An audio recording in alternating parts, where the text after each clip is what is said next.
समुंदर के बीचों बीच एक नाव पर कुछ नौजवान सर्वाइविंग प्रोग्राम में हिस्सा ले रहे थे। उनकी लीडर के उन्हें बताती है कि तुम सभी को 3 दिन और 3 रातों के लिए अलग अलग टापू पर छोड़ा जाएगा। तुम लोगों के पास स्लीपिंग बैग, तिरपाल, टॉर्च लाइट और तुम सभी को इमरजेंसी के लिए पैराशूट फ्लेयर मिलेगा। एक लड़की पूछती है कि हम 3 दिन क्या करेंगे। के बताती है कि तुम खुद को पहचानोगे, खुद के बारे में जानोगे। अगले दिन एक सुनसान टापू पर टॉबी अपना सामान लिए खड़ा था कि 3 दिन बाद मैं तुम्हें यहीं मिलूंगी, अपना सामान तैयार रखना। ये कहकर वो चली जाती है और पीछे सुनसान टापू पर टॉबी अकेला रह जाता है। कुछ देर बाद टॉबी खुद का टेंट तैयार करता है। फिर वो रात के लिए लकड़ियां इकट्ठी करने लगता है। जब वो वापस आता है तो एक बंदर को अपने टेंट के पास देखता है। टॉबी भागकर टेंट के पास आता है, लेकिन तब तक बंदर ने खाने पीने की चीजों को खराब कर दिया था। कुछ देर बाद टॉबी आग जलाने की कोशिश करता है, लेकिन सफल नहीं हो पाता। वो फिर कोशिश करता है और इस बार गुस्से में बार को दूर फेंक देता है। गुस्सा शांत होने पर वो बार को ढूंढने के लिए समुद्र में जाता है, जहां उसके पैर पर चोट लगती है। रात तक टॉबी ने आग जला ली थी। अचानक टॉबी को कोई आहट सुनाई देती है, जिसे देखने वो आगे बढ़ता है। फिर एक जगह पेड़ के पीछे कोई था और टॉबी उसे देखकर डर कर भाग जाता है। वो अपने टेंट से फ्लेयर निकाल कर चलाता है और खुद डर कर बेहोश हो जाता है। अगले दिन सुबह टॉबी धीरे धीरे उठता है। फिर उसकी नजर समुद्र में एक लड़की पर पड़ती है, जो पानी में से कुछ ढूंढती ढूंढती टॉबी की तरफ देख रही थी। टॉबी उसे देखकर हैरानी से छुप जाता है, जबकि लड़की समुद्र से निकलकर एक तरफ बढ़ती है। टॉबी उसके पीछे पीछे जाता है। फिर एक जगह लड़की किसी जानवर को मार रही थी और टॉबी उसके पीछे आ जाता है। लड़की उसे यहाँ से चलने को कहती है और टॉबी उसके पीछे जाता है, जिसकी नजर जाल पर पड़ती है। कुछ देर बाद लड़की मांस पका रही थी और टॉबी उसे अपने बारे में बता रहा था। फिर वो दोनों खाना खाने लगते हैं, जिसके बाद लड़की अपने घर में चली जाती है। टॉबी पूछता है कि मेरा टेंट यहाँ से कितनी दूर है, लेकिन लड़की कहती है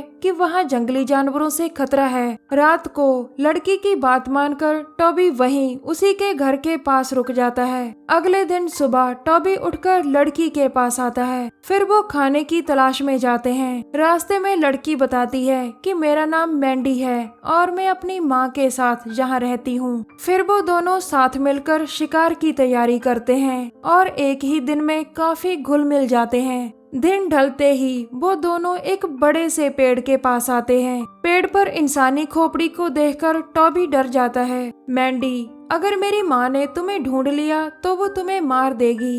टॉबी हैरान होकर उसे रोकता है ताकि उसकी माँ के बारे में जान सके, लेकिन मैंडी सिर्फ इतना कहती है, मैं तुम्हें कल मिलूंगी। टॉबी के मुझे सुबह ले जाएगी। मैंडी हैरान होकर, जानी तुम बिना बताए जाने वाले थे? टॉबी कहता है, मैं तुम्हें बताने ही वाला था, लेकिन मैंडी गुस्से में चली जाती है। पीछे खोपड़ी के सामने खड़ा टॉबी उसे जोर से पुकारता है, जिसकी आवाज समुद्र में के सुन लेती है। के उसकी चीख सुनकर टापू पर आती है। वो उसे ढूंढने लगती है, लेकिन अंधेरे में उसे कोई पकड़ लेता है। अगले दिन सुबह टॉबी किनारे पर खड़ा के का इंतजार कर रहा था। काफी समय गुजरने के बाद भी के नहीं आई थी, जिससे टॉबी परेशान था। अचानक पानी में तैरती ट्यूब पर टॉबी की नजर पड़ती है। वो जाकर उसे उठाता है, जो के की बोट की थी। फिर टॉबी पानी में आगे बढ़ता है, जिसके सामने के की बोट पलटी हुई थी। टॉबी तैरकर उसकी तरफ बढ़ता है और फिर रुक जाता है, क्योंकि तभी बोट से कोई निकलता है, जिसे टॉबी देख लेता है। बोट से निकलने वाली एक खूबसूरत औरत थी, जो जंगल की तरफ जाती है। उसके जाने के बाद टॉबी बोट की तरफ तैरकर बोट के पास आ जाता है। फिर वो पानी में गोता लगाकर बोट के अंदर आता है और के की लाश देखकर डर जाता है। डूबती बोट में से टॉबी बड़ी मुश्किल से बाहर आता है। टॉबी फिर से जंगल में वापस आ चुका था, जहां उसके हाथ के की टॉर्च लगती है। कुछ देर बाद टॉबी की नजर एक औरत पर पड़ती है, जो भेड़ का शिकार कर रही थी। टॉबी उसे देख डर कर भागता है और एक घर के सामने पहुंच जाता है। अब टॉबी धीरे धीरे घर की तरफ बढ़ता है और उस घर के अंदर आ जाता है। टॉबी देखता है कि पूरा घर खाली था। फिर उसकी नजर सामान पर पड़ती है। टॉबी सामान को खोलता है लेकिन उसे कुछ नहीं मिलता। फिर वो वहीं पड़ा एक सूटकेस खोलता है जिसमें कुछ लोगों के पासपोर्ट थे। उसे एक फैमिली फोटो भी मिलती है। टॉबी फिर से आसपास देखता है और उसे एक वायरलेस मिलता है।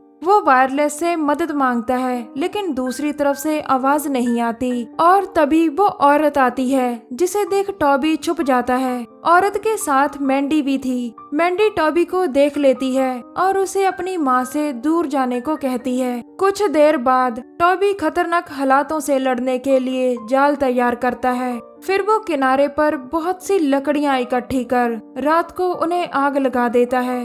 रात को टॉबी सोने की तैयारी कर रहा था कि तभी मैंडी उसके पास आती है। टॉबी उसे बताता है कि मुझे लगता है तुम्हारी माँ ने के को मार डाला। मैंडी उसकी बात सुनकर उसकी गोद में सिर रखती है। वो कहती है मैंने बचपन से ही खून देखा है। फिर टॉबी कहता है हमें यहाँ से भागना होगा। मैंडी कहती है ठीक है, मैं कल तुम्हारे पास आऊंगी। ये कहकर वो चली जाती है। अगले दिन सुबह सोता हुआ टॉबी प्लेन की आवाज सुनकर उठता है। वो भागकर आवाज की तरफ जाकर प्लेन को रोकने की कोशिश करता है लेकिन प्लेन उसे बिना देखे चला जाता है। टॉबी अब निराश था और वो निराश होकर आगे बढ़ता है। फिर वो एक टावर के पास पहुंच जाता है और उसके अंदर आ जाता है। टॉबी धीरे धीरे टावर की सीढ़ियां चढ़ता है और उसकी छत पर पहुंच जाता है। वो वहां पड़े जनरेटर को चलाने की कोशिश करता है लेकिन उसमें ऑयल नहीं था। कुछ देर बाद टॉबी वापस जंगल में था। अचानक उस पर कोई हमला करते करते रुकता है। हमला करने वाला कैम था। वो बताता है कि के उसे टापू से लेने वापस नहीं आई, इसीलिए वो एक छोटी सी नाव पर यहाँ आता है जो उसे समुद्र में से मिली थी। रात को दोनों दोस्त आग के पास बैठे थे। टॉबी ने उसे मैंडी की माँ के बारे में बता दिया था कि उसी ने के को मारा है। कैम उसे कहता है कि हमें मेरे टापू पर जाना चाहिए लेकिन टॉबी मैंडी को छोड़कर नहीं जाना चाहता था। फिर टॉबी तैयार होकर मैंडी को बचाने जाता है। वो मैंडी के घर जाता है लेकिन मैंडी वहाँ पर नहीं थी। वो मैंडी को ढूंढ ही रहा था कि तभी मैंडी की मॉम उसे पीछे से पकड़ लेती है और उसे नीचे फेंकती है। टॉबी तुमने मैंडी के साथ क्या किया? मॉम मैं भी तुमसे यही पूछना चाहती हूँ। टॉबी मुझे नहीं पता वो कहाँ है। मॉम उसे सुन रही थी और टॉबी मौका देखकर भाग जाता है। टॉबी आगे आगे था और मॉम पीछे पीछे। टॉबी अपने जाल की तरफ भागता है जिसमें मॉम फंस जाती है और घायल हो जाती है। टॉबी उसके पास आता है। मॉम तुम्हें कुछ नहीं पता। टॉबी हैरान होकर मैं सब जानता हूँ, थोड़ा रुक कर, मुझे पता है तुमने के को मारा है। मॉम दर्द से तड़फ रही थी। टॉबी तुमने अपनी ही बेटी को इस टापू पर कैद कर रखा है। मॉम मैं सिर्फ लोगों को दूर रखना चाहती हूँ, मैंने के को नहीं मारा। टॉबी फिर के को किसने मारा? मॉम कहती है उसे मैंडी ने मारा। ये सुनकर टॉबी सुन्न सा हो गया था। मॉम वही सबको मारती है। अब मॉम बताती है कि हमें कुछ पुजारियों ने कहा था कि तुम्हारी बेटी आम नहीं है लेकिन हमने उनकी बात नहीं मानी। उसके अंदर छुपी चुड़ैल ने सबको मार दिया था। फिर हैरान खड़े टॉबी को मॉम अपनी जेब से एक थैली निकाल कर देती है जिसमें कुछ लाल लाल फल थे। मॉम तुम उसे टापू से मत जाने देना। दूसरी तरफ कैम टॉबी को ढूंढ रहा था कि अचानक चुड़ैल सामने आती है। कैम डर कर गिर जाता है और चुड़ैल उसे अपने पास खींच लेती है। उधर टॉबी भी अपनी जगह पर पहुंच चुका था और तभी अपनी माँ की लाश को लिए मैंडी वहां आती है। मैंडी उसके पास आकर पूछती है ये तुमने क्यों किया?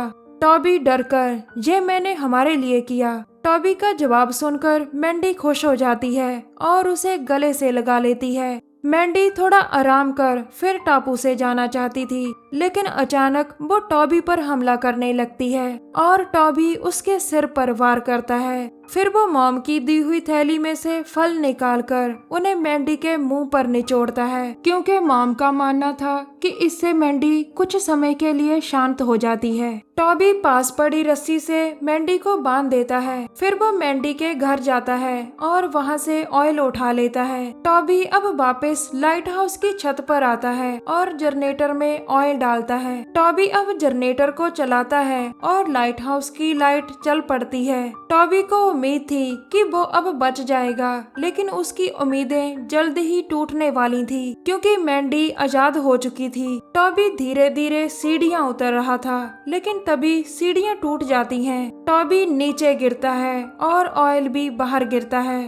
टॉबी धीरे धीरे उठता है और तभी बाहर का दरवाजा अपने आप बंद हो जाता है। अब टॉबी बहुत डर गया था कि तभी एक हाथ उसे पीछे की तरफ खींचता है। टॉबी दर्द से चिल्लाता है और तभी चुड़ैल मैंडी वहां आती है। वो टॉबी पर हमला करती है, लेकिन टॉबी बच जाता है। फिर टॉबी को एक बच्ची दिखती है जो मैंडी ही थी। मैंडी फिर से उसे पकड़ लेती है। टॉबी पास पड़ा कांच का टुकड़ा उठाता है, लेकिन मैंडी उसे रोक लेती है। बाहर लाइट हाउस की लाइट देखकर एक शिप मदद के लिए आ रहा था और अंदर मैंडी टॉबी का गला दबा रही थी। अचानक कांच पर लाइट पड़कर सीधा मैंडी की आंखों पर पड़ती है, जिससे टॉबी आजाद हो जाता है। वो भागकर आग उठाकर फेंकता है और कमरे में आग लग जाती है। टॉबी के सामने मैंडी आग की लपटों में खड़ी थी और टॉबी दरवाजा बंद कर देता है। अब टॉबी पानी में तैरकर शिप की तरफ बढ़ रहा था। वो लगभग उसके पास पहुंच ही गया था कि तभी मैंडी पीछे आती है। अगले दिन जो टीम टॉबी की मदद के लिए आई थी, वो मैंडी को टापू से लेकर जा रही थी। दरअसल मैंडी पर बचपन से ही चुड़ैल का साया था, जिस कारण वो अपने पिता और बाकियों को मार देती है। चुड़ैल मर नहीं सकती थी और न ही जल सकती थी, इसीलिए उसकी माँ उसे समाज से दूर ले जाती है। टापू पर मैंडी जब भी किसी को मारती थी तो मॉम उसका सामान और लाश ठिकाने लगाती थी, क्योंकि वो नहीं चाहती थी कि पुलिस यहाँ आकर मैंडी को पकड़ कर ले जाए। मॉम किसी भी हालत में मैंडी को समाज से दूर रखना चाहती थी। अंत में दोस्तों, मॉम चाहती तो आराम से अपनी बेटी मैंडी के साथ समाज में रह सकती थी, लेकिन समाज को बचाने के लिए वो मैंडी को टापू पर लेकर आई। मॉम ने जहाँ भी उसे अकेला नहीं छोड़ा, बल्कि उसी के साथ रहने लगी। आखिर में जब भी जरूरत पड़ती है तो एक माँ हमेशा त्याग देती है, चाहे वो औलाद के लिए हो या फिर समाज की भलाई के लिए। सच ही कहा है किसी ने, माँ त्याग का दूसरा नाम है। हमारी वीडियो देखने के लिए धन्यवाद। प्लीज हमारे चैनल को जरूर सब्सक्राइब करें।